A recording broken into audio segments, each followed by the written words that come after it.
Bismillahirrahmanirrahim. Assalamu alaikum students. Welcome to our class. I'm your instructor Adil Raza, and today we have to learn an SLO from grade 6 and it's our unit 10. So let's find out what our today's SLO is going to be about. What is the competency which we have to address in this SLO?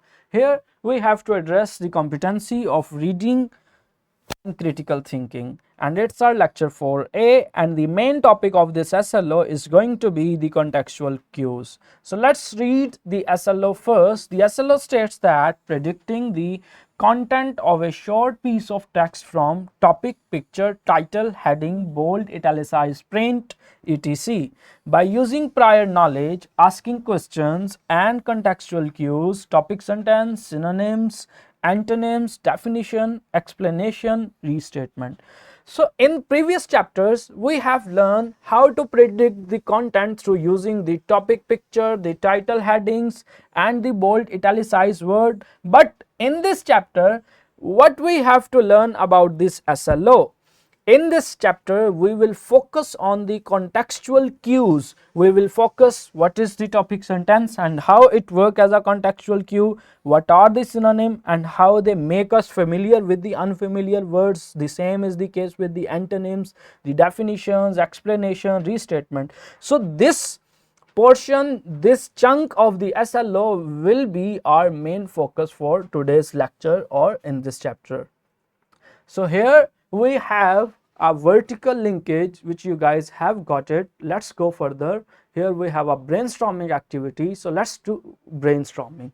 How can we predict the content of the text? So how can we predict the content of the text? So it is very much clear. We can predict the content of the text through knowing the content words, through seeing the title, to seeing the picture of the, and although with these things we have to know about the different contextual cues. We have to know about the topic sentence, we have to know about the meanings, we have to know about the synonyms, antonyms and the definitions of different words for the sake of the true prediction, for the sake of making a true prediction about the content. So let's find out. In this lecture we will learn what are different contextual cues and how they help us to predict the content. So what is predicting content? Predicting content means making an educated guess about what a text is about or what might happen next by using hints provided in the text. Why it is important? Predicting content helps the reader. Firstly, it is important because stay engaged and interested in the text. It helps to make yourself interested or engaged within the text. Secondly, understand and remember what they read better. Think critically about what they are reading. So these three are the main significance. That's why we predict the content, and or we will focus on predicting the contents. Here we have the contextual cues, which is the main focus of our today's lesson.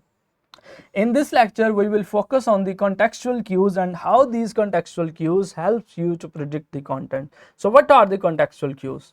These hints are information in the text, help you to understand difficult words, unfamiliar terms or ideas.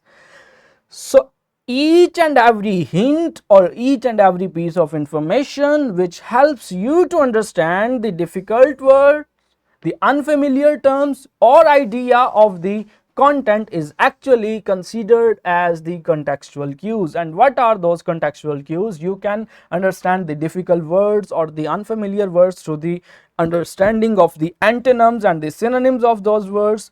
You can understand the ideas through reading the topic sentence or the definitions or the explanations provided in the text, or you can understand something through the restatement of that thing. So this is how the contextual cues are make hints about the text and give us information which help to predict the content.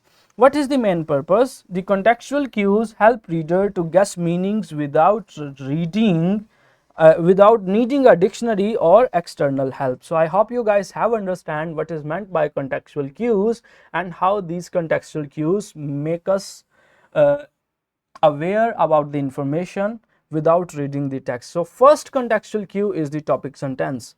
The main idea of a paragraph is often founded at the beginning. So most of the time when you want to predict some text, when you want to predict some content, you have to read the first sentence. Most of the time that first sentence works as the topic sentence. So through understanding the topic sentence actually presents the main idea. So this is how you can understand what the context is going to be about. Like if there is the first sentence, dogs are the loyal companions, so through this topic sentence you can get a very much clear idea about the text, and this will help you to predict the content. So predict that the paragraph will discuss why dogs are loyal. So it's very easy. So I hope you guys have understand what is a topic sentence. Here we have a second contextual clue, and which is synonyms. So what are the synonyms? The synonyms are words with similar meanings that can help clarify a term. So words with the similar meanings are actually considered as the synonym. So if a student don't know about one word and he has to read some content, or he want to predict some content, he read a term, he read a word which is not known to him, so he can. But if he know some similar words related to that term, he can easily predict the meaning of that word, and through making a better understanding of the words, he can predict the content in a very easy way. Like an example, the journey was arduous, it was truly exhausting. Now here the text is actually presenting the two synonyms, like the arduous or the exhausting. If someone not know this word, through the reading of the same word, the synonym of this word, he can easily predict the meaning, he can easily understand the meaning of this word. So this is how synonyms works as a contextual cues, and they help us to understand the unfamiliar words. Let's go further. Here are the antonyms. The antonyms are actually words with opposite meanings. So antonyms are considered as the opposite words. They provide contrast and understanding. So if you don't know about something, if you don't understand what a word meant, and in the text there is the opposite word, opposite meaning word of that word, you can easily, and you know that word, you can easily understand the meaning of the second antonym. Like in example, he was optimistic unlike his pessimistic friend. So if you know about the pessimistic friend, what is pessimistic or what is pessimism, so you can easily predict, and you don't know about the optimistic or optimism, so you can easily understand the meaning of this word with the help of its antonym. So this is how antonyms are actually make the text more understandable for us and easy to predict. Here the definition. Most of the time in the text there are a number of words, there are a number of terms which are not known to us, which are unfamiliar, and most of the time the writer, what the writers did, the writer directly explain or provide the meaning of that term within the text. When the text directly provides the meaning of a term, is actually work as the definition, and it's also a contextual cue. How it happened? Like a herbivorous is an animal that eat only the plants. So most of the time this happens in the non-fiction. So the herbivore, we don't know this word, what is herbivore, but when we read the text, with the help of text, the text is actually explaining this term by itself, it's actually defining this word, so we can easily understand the unfamiliar word through reading the definition within the text of those terms or the words. It's also work as a contextual clue and help to predict our content in a better way. Here we have the restatement. So what is restatement? Repeating the same idea using different words, like she was economical with her spending. In other words, she was very thrifty. So when you read something in a text and you want to make a prediction about that text, and you read a word which is not known to you, so what you can do, if you read an idea which is not known to you, and if that idea is important, definitely the writer restate the ideas 2 or 3 times in the text. So when you read the restatement. When you read the restatement, you can understand what is the meaning of the previous line, because that previous line is also presenting the same meaning.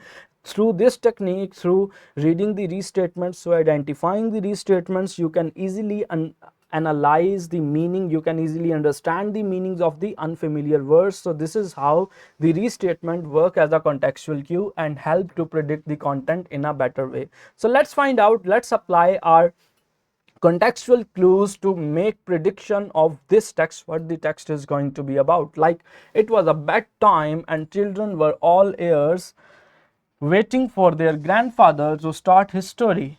Every night before going to bed, their grandfather told them interesting stories. All of them were very fond of these stories. The children gathered around their grandfather, ready to hear one of his stories, but instead of starting a story, the grandfather asked a question: who switched all the lights of the drawing room? So students, through reading this text, you can analyze the words of different meanings through the using synonym clues, through the using antonym clues, and you can also read about some ideas. Like the first sentence is actually telling that this is going to be about, this text is going to be about a story night with the grandfather, and while reading this line, this dialogue from the grandfather, we can easily predict that the story is not going to be told. Instead, the grandfather is going to advise something to his grandchild. So this is how the contextual clues works. This is how we can predict the content easily. I hope you guys have understand what are different contextual clues and how to use these contextual clues to make the text more understandable and make the prediction of the text more accessible or more easy to make. So according to the knowledge, attempt this classroom activity which will enlarge your understanding of this SLO. Here we have a simulation. This simulation is also based on the contextual clues, and also it will also help you to analyze or understand different contextual clues and to make, which are very necessary to make the predictions about the text. Here we have a worksheet. Kindly pause this video and attempt this worksheet and check the knowledge which you have gained through this video about the SLO. Here we have a homework. The homework is also based on the contextual clues. It will check your understanding about some contextual clues, so kindly attempt this homework as well. Here we have a resource pack. The resource pack will assist you to achieve your SLOs in a better way. This resource pack will assist you to attain your SLOs or to attain your skills according to the SLOs. I hope you guys have understand how to make predictions about the content, how to using the contextual clues, what are the contextual clues, how these contextual clues are used to make your understanding, or we can say that make your understanding of the text and make easy to predict about the content. If you find any issue, any question, you can ask in the comment section and ask from your teacher as well. Thank you very much. Allah Hafiz.